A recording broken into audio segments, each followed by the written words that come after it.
Javier Díaz Jiménez del IES. Muy buenos días. Hola, buenos días. Javier, nos preparamos. Bueno, bienvenidos. Gracias por recibirnos en este escenario que tanto nos pone en contexto del momento que vivimos, pero no el de los mercados, que de vacaciones no están. Esta tarde tenemos esa gran cita, lo estamos señalando, con Jerome Powell. Se espera un tono duro por parte de Jerome Powell, con una subida de tipos que puede que sea de los 75 puntos básicos, pero en el que refleje firmemente lo que está siendo ese impacto de la batalla de la inflación sobre el crecimiento. ¿Qué podemos esperar? ¿Qué esperas de esta cita con Powell? Bueno, yo creo que aquí no me separo nada del consenso. 0,75 me parece que sería lo normal. Yo creo que es lo que vamos a ver. 100 puntos básicos me parece demasiado. Y fíjate que con 0,75 el diferencial con el euro pues va a mantenerse todavía ahí. No estará en 2,5, en 2 puntos. Mucha diferencia que va a mantener el dólar, el tipo de cambio del dólar euro aproximadamente en el entorno en el que está ahora, alrededor de la paridad. No sé, vamos a ver, ¿verdad? Yo creo que la Reserva Federal está optando por intentar controlar la inflación, dar un mensaje a los mercados que va en serio en esta lucha contra la inflación, pero lo que no hay que olvidar es que esta política podía cambiar en cualquier momento si Estados Unidos entrara en una recesión, si el crecimiento realmente se deteriorara y empezáramos a ver datos de empleo que fueran malos, pues probablemente nada impide a la Reserva Federal dar marcha atrás y desandar parte, por lo menos, del camino andado. De hecho, entre las apuestas que se están moviendo en torno al mercado americano, una de las cosas que se maneja, Javier, es precisamente subida a tono agresivo hasta finales de año, para luego ya 6 meses después aproximadamente comenzar a reducir las tasas, esos tipos. Quería preguntarte de alguna manera, en ese guidance que está cumpliendo la Reserva Federal, esa hoja de ruta relativamente de la que no se sale, con ese combate frente a la inflación, todo el mundo se mantiene expectante porque de alguna manera el alza de tipos en Estados Unidos tiene su réplica, tiene sus efectos en la economía global. Poniendo la mirada en esa expectación que tenemos desde Europa, quería preguntarte qué podemos esperar de esas consecuencias, porque lo que hemos visto es como el eurodólar, mientras el BCE no respondía con una subida de tipos, estaba claro que esa depreciación iba a ahogarnos más en esa inflación que sumaba esa depreciación de nuestro euro. ¿Cuál va a ser la repercusión, lo que diga la Reserva Federal de cara a los vecinos, ¿no? a los de enfrente del Atlántico, a nosotros?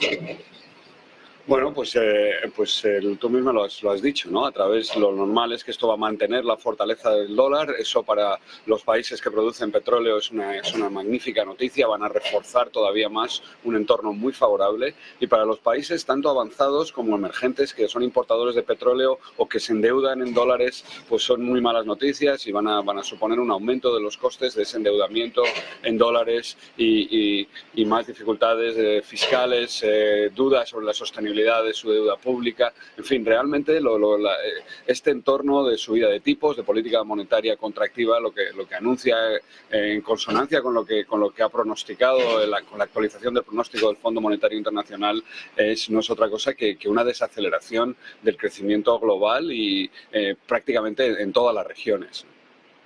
En unos momentos, si no te importa, te voy a preguntar sobre esas previsiones, pero antes, mirando un poco a lo que está haciendo el movimiento del euro, vemos que aguanta en 1,01, ayer estaba ya en 1,00, y ahora vemos 1,013 en ese movimiento de vigilancia, intentando evitar esa paridad que hemos asistido en varias ocasiones en las 2 últimas semanas. ¿Qué podemos esperar ahora del Banco Central Europeo? La semana pasada sorprendía doblando esa apuesta en el mercado lo que ella había escrito en la propia institución de 25, eran 50 puntos básicos, pero evidentemente tiene que ir a más. Lo que decían al principio de semana desde Kazakhs, uno de los miembros, el letón, apuntaba que unas subidas agresivas en septiembre debería ser el movimiento más esperable y ayudaba a revitalizarse al euro. No sé cómo ves la actuación que está teniendo el Banco Central Europeo y qué podemos esperar. Pues a mí ahí también eso me parece razonable. El mandato primario del Banco Central Europeo es claro, no admite discusión. La inflación tiene que volver al entorno del 2%. Estamos muy lejos en cualquiera de sus medidas, tanto si utilizas la general como la subyacente. Es verdad que esta inflación terminará desapareciendo por sí sola, porque en realidad lo que es un salto en los precios, ¿no? Y dentro de unos meses, dentro quizá de unos trimestres, cuando hayamos integrado, cuando volvamos a estar comparando petróleo en el entorno de los $100 como estamos ahora, ¿no? En las interanuales, pues una parte de la inflación, una parte importante de la inflación va a desaparecer, pero eso, en todo caso, al Banco Central Europeo no le queda más remedio que continuar con esta contracción, primero con la contracción cuantitativa, un balance absolutamente crecido, desbordado, ¿no? Y seguir subiendo los tipos agresivamente. Yo creo que en septiembre nos volverá a tocar como mínimo otro 50 puntos básicos de subida más para mantener ese diferencial del dólar. Quizá podría ser incluso 75 puntos básicos. Y ese es el camino que me parece que toca ahora es una política monetaria contractiva y poner todo el peso a la política fiscal. Y ahí cada país pues tiene el margen fiscal que tiene y puede hacer lo que puede hacer, ¿no? Bueno, pues antes de terminar esta parte que quería analizar, de alguna manera apuntabas cómo la inflación se naturalizará, parte de ella, una vez que se absorban esos precios de la energía, y se disipará parte de esa presión, pero el BCE tiene que seguir trabajando. Tiene que trabajar además en un contexto donde persiste esa invasión de Rusia en Ucrania y en el que evidentemente el pulso, la dependencia energética nos hace mucho más vulnerables y tal vez exija más medidas. Apuntabas además medidas fiscales propias de cada Estado miembro. Ya se están apuntando incluso medidas obligadas por la parte energética. ¿Cómo se puede atajar la inflación mientras, por terminar un poco de este contraataque a la inflación y a la inflación energética que nos llega también a Europa? Mira, en realidad se puede hacer muy poco. Yo creo que el gobierno español y otros gobiernos están generando una sensación que pueden controlar la inflación, sobre todo una inflación cuyo principal componente, cuyo principal origen está en un salto importante del 50% en los precios de la energía. Los gobiernos no pueden hacer nada con respecto a esto, menos en la eurozona, donde la política monetaria es única, ¿no? Tiene que ser consensuada por todos los países miembros del euro y realmente lo que pueden hacer es lo que yo creo que están haciendo, que es intentar proteger a los más vulnerables y ya está, y esperar realmente esta perturbación, la invasión de Ucrania es una perturbación negativa, nos ha empobrecido a todos y se trata, el problema de los gobiernos es intentar repartir los costes de la inflación de la manera que sean más aceptables para las distintas sociedades. Pero aquí no olvides que igual que un día, el 23 de febrero, los tanques rusos cruzaron la frontera y alteraron completamente el escenario macroeconómico, lo mismo ocurrirá el día que se firme el alto al fuego. Hemos visto un acuerdo que, en fin, con sus limitaciones, con sus idas y vueltas, ¿no?, de exportación del grano. Vamos a ver si eso fructifica, si realmente nos empezamos a acercarnos, a dar los primeros pasos hacia ese entendimiento, y si eso ocurriera, pues el escenario va a volverá a cambiar muy deprisa y esta vez pues será un cambio positivo, no un cambio tan negativo como ha sido el inicio de la invasión y la tremenda distorsión en los mercados de energía. Sin lugar a dudas esperaremos esas buenas noticias. Y antes de eso, de momento, lo que se anticipa, las previsiones, las apuntabas hace un momento. Ayer, bueno, más allá de la propia revisión del Gobierno, mirando a España, teníamos las del Fondo Monetario Internacional, que revisaba a la baja las perspectivas mundiales, también en el caso de España, ¿no? Esa previsión que se sitúa al 4% para este año y al 2% para 2023. En el que señalaba como los principales riesgos la inflación y el gas ruso, y en el que de alguna manera entre los grandes titulares, sobre todo por la cercanía, señala como ese riesgo de recesión en los países del G7 se ha cuadriplicado. Es un escenario en el que evidentemente estamos viendo, ¿no?, como los bancos centrales tienen que luchar contra la inflación, mientras el escenario de desaceleración y recesión está ahí sobre la mesa. Pero ¿es peor esa inflación que la entrada en recesión? ¿Cuál es el escenario, por tanto, de lo que se avecina? Bueno, mira, es muy difícil decir que es peor porque seguimos viviendo un escenario con una tremenda incertidumbre causada por la invasión, el COVID en Asia y sus restricciones asociadas. Lo que estamos viendo de verdad es una desaceleración intensa del crecimiento. Fíjate que si fuera verdad, si se cumplieran estos pronósticos, la economía española creciendo al 4% en 2022 y al 2,3% en 2023, son tasas de crecimiento en términos relativos, ¿no? Comparadas con la media, el crecimiento medio desde 1995, que es hasta donde llega la base de datos que tenemos ahora, la actualización de 2010 de la base de la Contabilidad Nacional Española, la tasa de crecimiento medio es 1,8, o sea que si crecemos al 4, pues si creciéramos al 4 en 2022 es más del doble de la media, e incluso al 2,3 en 2023 seguiría siendo más de la media, o sea que tenemos que ponerlo un poco en perspectiva. Es verdad que si lo comparamos con el crecimiento esperado, con esas tasas de 6% quizás para 2022 y más del 4% para 2023, pues es un crecimiento decepcionante, pero todavía hoy, ¿no? Todavía hoy, con ya los pronósticos actualizados, el Fondo Monetario no había tenido en cuenta el segundo confinamiento en China, ese confinamiento tan duro que se produjo en Shanghái, las nuevas restricciones asociadas a las siguientes oleadas de COVID, ahora las ha tenido en cuenta, con lo que ya vemos que el pronóstico pues se está estabilizando y 3%, que es lo que da para la economía global, es una cifra baja, ¿no? La media de ahí en el mundo está en 3,5, 3,6, pero no es lo que no es una hecatombe, no es un colapso completo del crecimiento, y me parece que todavía los datos no justifican estar hablando de una recesión y a mí me parece que hay como demasiada alarma, ¿no? Demasiada exageración de el otoño va a ser desastroso, las restricciones, los cortes de gas, los precios. Bueno, pues ya veremos. Puede que sí, pero yo todavía hoy, con los datos que tenemos disponibles hoy al final de julio, pues es un poco pronto para decirlo.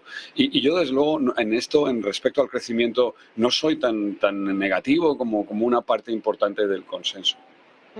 Profesor, antes de terminar, querría ahondar sobre una de las ideas que ponía sobre la mesa hace un momento, cuando hablábamos de la eurozona, cuando hablábamos de que cada país puede introducir medidas fiscales también para combatir esas presiones inflacionistas, ese escenario de difícil comportamiento en el PIB. Aquí en España, ayer se aprobaba ese techo de gasto clave para comenzar esa andadura de la elaboración del proyecto de presupuestos para el año que viene. Es un techo que vuelve a alcanzar una cifra récord de 198.221 millones de euros, un 1,1% más.